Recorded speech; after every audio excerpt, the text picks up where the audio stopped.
And we've got Bob Sharon from Green Global Solutions, and Bob's going to talk to you about some of that energy efficiency stuff I think you do. And please welcome Bob to the stand.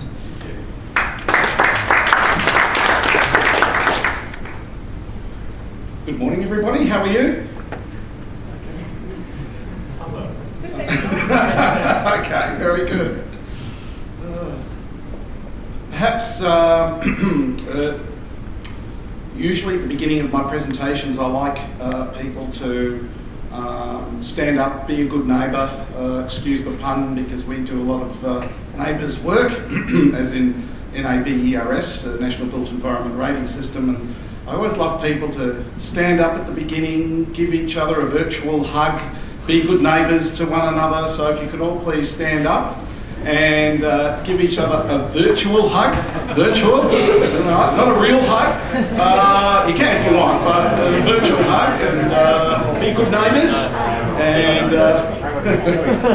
very good. You can stretch at the same time because I know it's the second day and it can get a bit tiring for the body.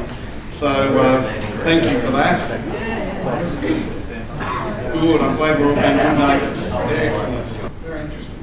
Okay, we've got a couple of critical problems. So let's start with a very hot topic. We'll talk about climate change. So we have all sorts of people talking about, is it man-made, is it not man-made, is it real, is it not real? And we've got this argy-bargy going on between certain sectors and then the scientific community. We had a very good talk last night, which I thought was really inspiring, by our chief scientist. But nevertheless, we've got these things that are raging, and I better keep going through this thing manually. And then we have this. If you drive past various industrial areas, if you go through certain major cities, Beijing is a wonderful example, where you go through and you don't get to see much, including the sun. I remember when I was in Guangzhou, every day I was in Guangzhou, there's no sun. You never ever see the sun, and it's something shocking. So at the end of the day, we've got this dastardly black smoke with all sorts of garbage going into the air, mixture of all sorts of dioxins, and sulphur and mercury and a million other things going to our atmosphere.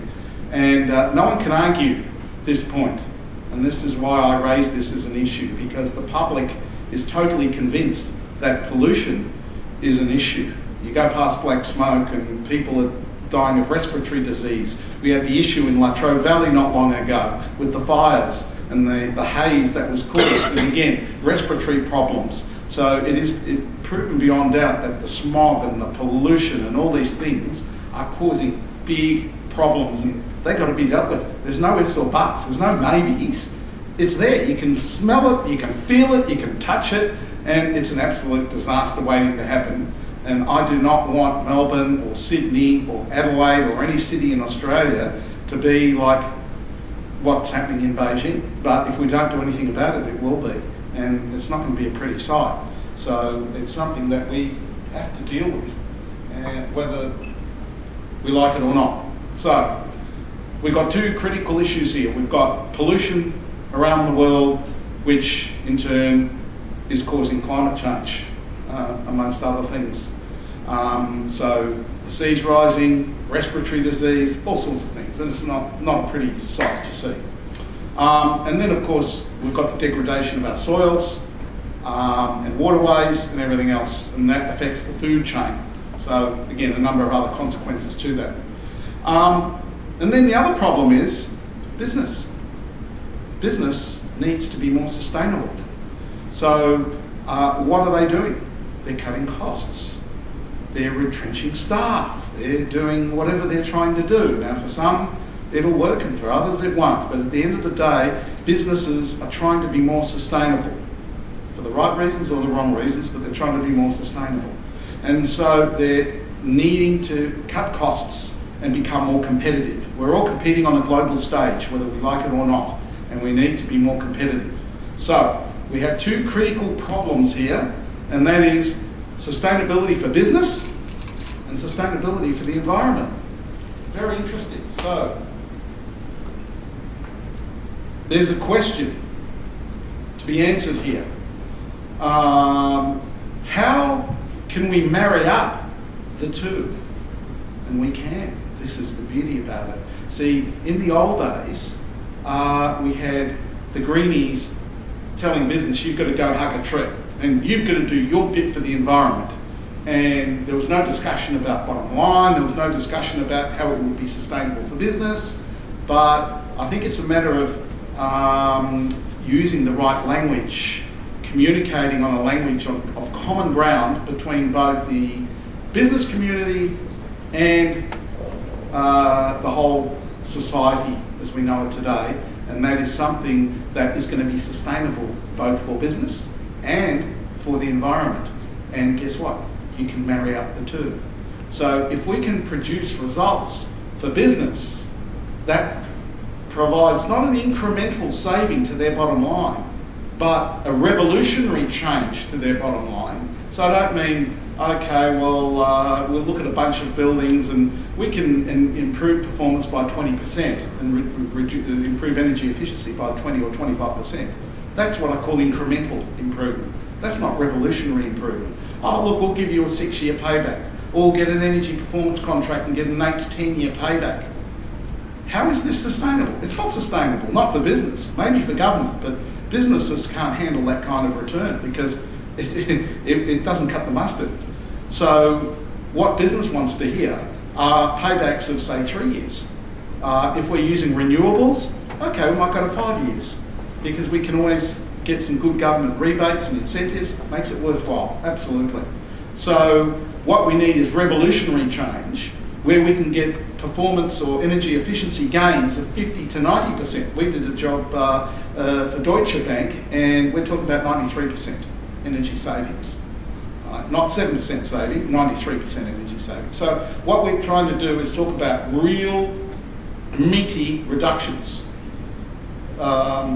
So we need the right paybacks and we need a massive reduction in carbon footprint because these measly 15% upgrades, oh look, if it ain't broke, don't fix it. Look, the fan coil units will last another 5 years. The chillers are 20 years old, they're about to break down, so we'll replace those. I'm sure you might have heard a lot of that. And that's just terrible because you'll get a 10 or 15% performance improvement. They'll wait another 5 years while those fan coil units are chewing up a ton of electricity and carbon footprint. And when they go, they'll get another 5% improvement rather than throwing away everything and getting a 50% performance improvement. That's called the dinosaur mentality. That's the dinosaur age, and unfortunately it's alive and well today. And it needs to change if we're going to do something about our environment. So, the beauty about doing this also, any company that gets involved in this, of course, can dramatically enhance their corporate sustainability credentials, their corporate social responsibility credentials. So, what do we do? How do we do it? Where do we start? Because a lot of people say, well, okay, so how do we achieve something like this? Well, we go through a discovery process, right? A thorough audit, whether it's, doesn't matter what it is, it could be a huge industrial facility, it could be the MCG, it could be a data centre, it could be a hotel, it could be a residential precinct, a large precinct, or a precinct on an industrial estate of warehouses and factories and things like that, whatever it may be.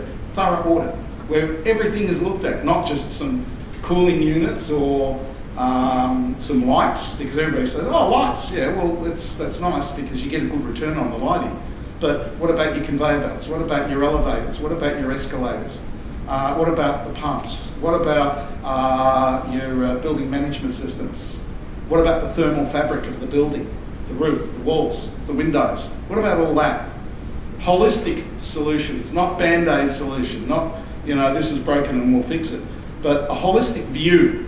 So then a thorough understanding of how energy has behaved over the last 12 months compared with what are the solutions. And of course, many solution providers will come up with a number of options. The traditional firms that have been around for a long time will come up with tried and proven solutions. It's been installed 1,000 times in Australia and it works, no problem. Problem is, you'll get your incremental 30% performance improvement, then you'll never get your 50, 60 or 80% performance improvement. So you'll get same old, you'll get, okay, it works. But what would you rather have? The mediocre solution? Or would you rather have a revolutionary solution that is underpinned by performance guarantees, but not an EPC, because EPCs don't cut it? In my opinion, sorry, that's just my view. When it's 8 to 10 years, it is not sustainable. It's got to be sustainable for business as well as for the environment, both, in order for it to actually, have momentum and be taken up by the business community. So, sorry, okay, we're nearly there. So, once we've done that, we've come up with a bunch of solutions, and then organisations can make an informed choice. What do we want to do? Yes, we want to go ahead, and then an organisation can same organisation can go ahead, project manage the whole lot, provide that performance guarantee. Traditionally, there are no performance guarantees. What happens is traditional consultants will manage it, deliver the project, it's commissioned, it works, so they guarantee that it works and that's it. So what happens is the delivery or the promises have not been delivered, so they may have promised you 30%, you might get 20%. And that to me is, again, unacceptable. If people make a promise to deliver a certain outcome, it should be delivered.